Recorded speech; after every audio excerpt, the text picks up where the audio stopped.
So ever since the Maple Leafs lost to the Blue Jackets in the Stanley Cup qualifiers, I've heard a lot of talk about how Frederik Andersen is to blame for the series loss, and that the Maple Leafs should trade him because he's a bad playoff goalie that cannot perform in big games. So in today's video, we'll be looking at that topic, and I will tell you guys why I think Frederik Andersen is not the problem in Toronto. I've done quite a bit of research and I want to show you guys some important statistics that really show how good Andersen has been in his tenure in Toronto and why he's a very good goaltender.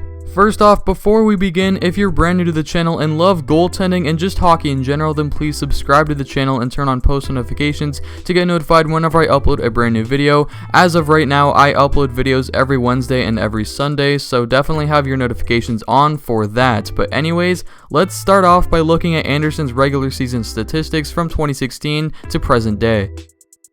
So in Andersen's first season wearing the Maple Leaf on his jersey, in 2016-17 Andersen played 66 games, putting up 33 wins, a respectable 2.67 goals against average, and a .918 save percentage. Andersen started off really slow that season, but found his game still pretty early in the year and was a crucial part into the Maple Leafs making the playoffs for the first time since 2013. He followed that up by playing 66 games again in the 17-18 season, putting up 38 wins this time and a 2.81 goals against average and a .918 save percentage. Again, Andersen was a huge part in the Maple Leafs making the playoffs in back-to-back years for the first time since 2003 and 2004. In his third season wearing the Maple Leaf in 18-19, Andersen got a slightly reduced workload, only playing 60 games this time, but still putting up 36 wins and a 2.77 goals against average and a .917 save percentage. In his first 3 seasons, Andersen's stats were pretty consistent and he was a workhorse for the Maple Leafs and was a crucial part to their defense and kind of carried it.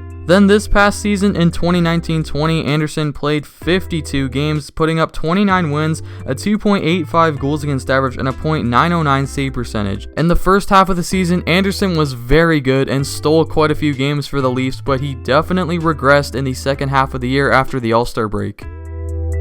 Looking at Andersen's playoff stats since 2016, and this is where a lot of people say he struggles, and I really just don't see it. In 2017, a young Leafs team lost in 6 games to the Capitals, and in those 6 games, Andersen had a 2.68 goals against average and a .915 save percentage. The next season in 2018, in 7 games in that first round loss to Boston the first time, he had a 3.76 goals against average and a .896 save percentage. So the narrative going into the 2019 playoffs was that Andersen had to be better, and he delivered. He had a 2.75 goals against average and a .922 save percentage in another 7-game defeat in the first round to the Boston Bruins. And then of course this past playoffs in 2020, technically I guess it's the playoffs, in 5 games Andersen went 2-3 with a 1.84 goals against average and a .936 save percentage. These stats show that 3 out of the 4 seasons Andersen has played for the Maple Leafs, he's been a very good playoff goalie. And sure, okay, a lot of the people say that he's bad in big playoff games, like series clinching games or elimination games. So let's take a look at his stats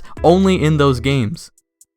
So here we are. I went through every single series clinching / elimination game that the Leafs have been in since 2017. So here we go. So in 2017, the Leafs are down 3-2 to the Washington Capitals in the series and need to force Game 7. Unfortunately, they lost Game 6 with Andersen stopping 34 of 36 shots, having a .944 save percentage. So he definitely showed up ready to play and gave his team a chance to force a Game 7. Unfortunately, that did not happen. In the 2018 playoffs, the Leafs find themselves down 3-1 to the Boston Bruins, and in Game 5, Andersen carries the team on his back, stopping 42 of 45 shots for a very solid .933 save percentage as the Leafs force Game 6.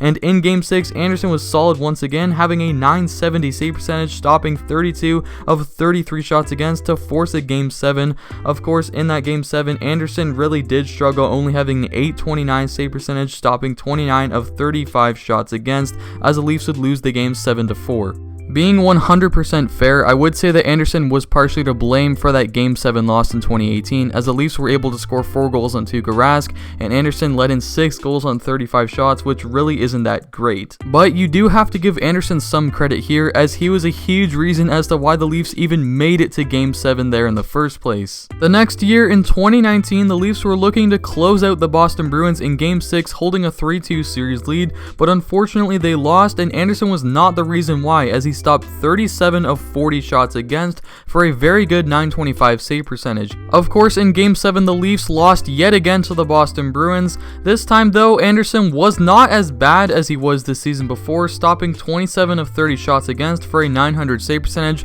but the Leafs just couldn't get anything done, and the defense in front of him made a lot of mistakes, and there were just a lot of costly turnovers the Leafs made that Anderson had no chance on. Then there was this year in 2020 with the Leafs down 2-1 to the Columbus Blue Jackets facing elimination. Anderson stopped 36 of 39 shots for a .923 save percentage in the Leafs' impossible 3-0 comeback, a game after they blew a 3-0 lead. Of course, in Game 5, the Leafs lost 3-0 to the Columbus Blue Jackets. Anderson only let in 2 goals because one was an empty netter. Anderson stopped 19 of 21 shots for a .905 save percentage and honestly came up big quite a few times in the game, and I really don't understand why people are blaming him for the series loss in Columbus. He had a .936 save percentage, just to remind you, in that series, and he only let in the 2 weak goals. One of them was in Game 1, one of them was in Game 5, unfortunately, but the Leafs just couldn't score, and Anderson, obviously he played solid in net, but he cannot score goals as well.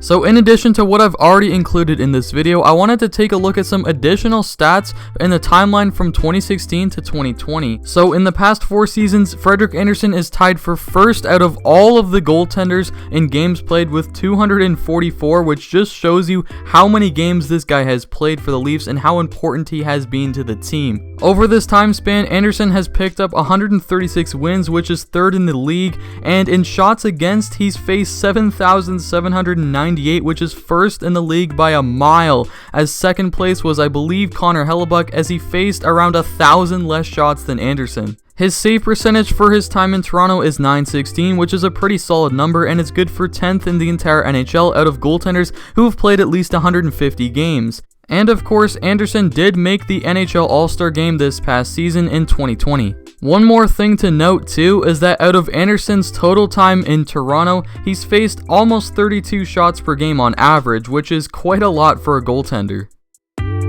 Looking at some of these same stats but for the playoffs, Andersen has played 25 playoff games since 2016-17, which is tied for 10th in the league, which is fairly decent considering he hasn't ever won a playoff round while playing for the Maple Leafs. In this time span, Andersen has faced 833 shots, which is good for 10th in the entire league during that time, which is about on par as his games played. And his playoff save percentage that he's posted in his time in Toronto is also .916, just like the regular season, which is good for tied for 13th in the league out of goalies who have played at least 10 playoff games. So it really goes to show you how he really hasn't been any worse than he has in the regular season in the playoffs. His average shots against per game in this time span in the playoffs is actually more than the regular season, as he averages over 33 shots against per game, so it shows the Leafs probably play even worse defensive hockey in front of him in the playoffs than the regular season, which is already bad enough.